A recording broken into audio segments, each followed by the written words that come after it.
When I was a kid, the disaster we worried about most was a nuclear war. That's why we had a barrel like this down in our basement, filled with cans of food and water. When the nuclear attack came, we were supposed to go downstairs, hunker down, and eat out of that barrel.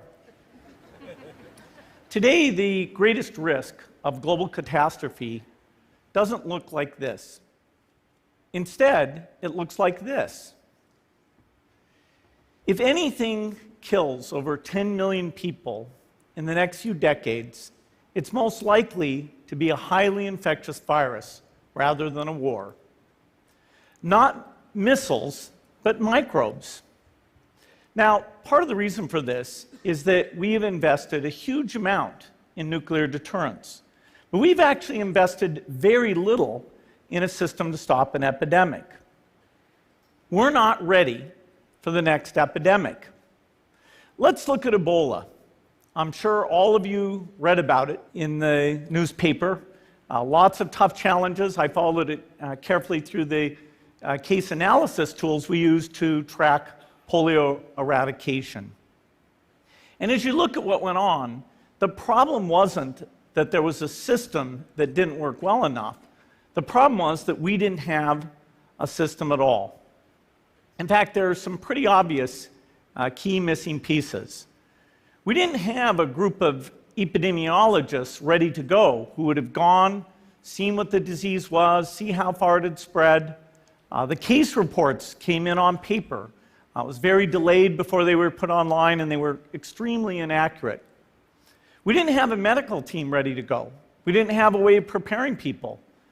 Now, Médecins Sans Frontières did a great job orchestrating volunteers, but even so, we were far slower than we should have been getting the thousands of workers into these countries. And a large epidemic would require us to have hundreds of thousands of workers. There was no one there to look at treatment approaches, no one to look at the diagnostics, no one to figure out what tools should be used. As an example, we could have taken the blood of survivors, processed it, and put that plasma back in people to protect them. But that was never tried. So there was a lot that was missing, and these things are really a global failure. The WHO is funded to monitor epidemics, but not to do these things I talked about. Now in the movies, it's quite different. There's a group of handsome epidemiologists ready to go. They move in, they save the day, but that's just pure Hollywood. The failure to prepare could allow the next epidemic to be dramatically more devastating than Ebola. Let's look at the progression of Ebola over this year. About 10,000 people died, and nearly all were in the 3 West African countries. There's 3 reasons why it didn't spread more. The first is there was a lot of heroic work by the health workers. They found the people and they prevented more infections. The second is the nature of the virus. Ebola does not spread through the air. And by the time you're contagious, most people are so sick that they're bedridden. Third, it didn't get into many urban areas, and that was just luck. If it had gotten into a lot more urban areas, the case numbers would have been much larger. So next time, we might not be so lucky. You can have a virus where people feel well enough while they're infectious that they get on a plane or they go to a market.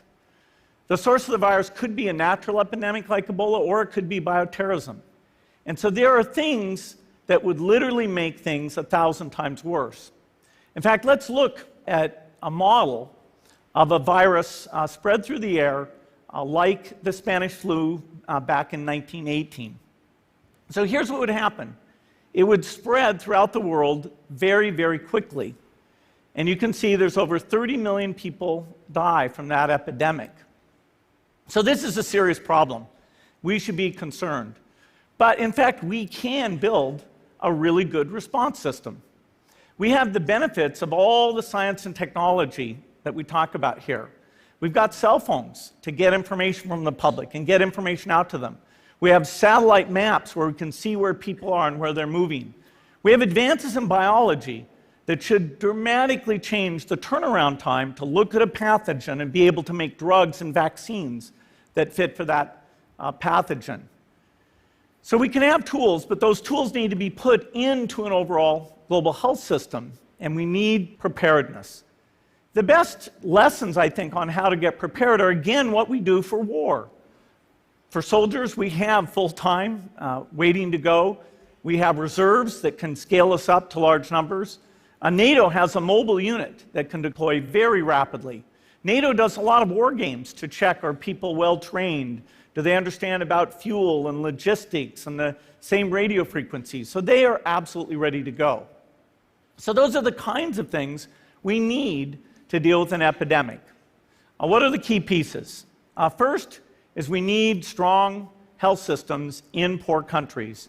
That's where mothers can give birth safely, kids can get all their vaccines, but also where we'll see the outbreak very early on.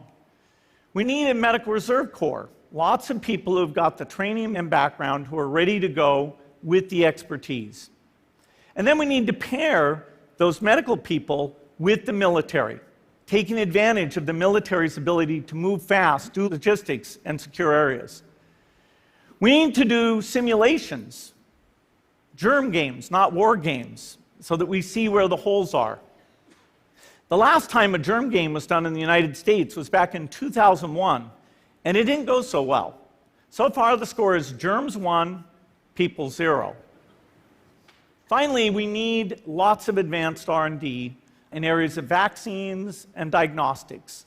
There are some big breakthroughs, like adeno-associated virus, that could work very, very quickly.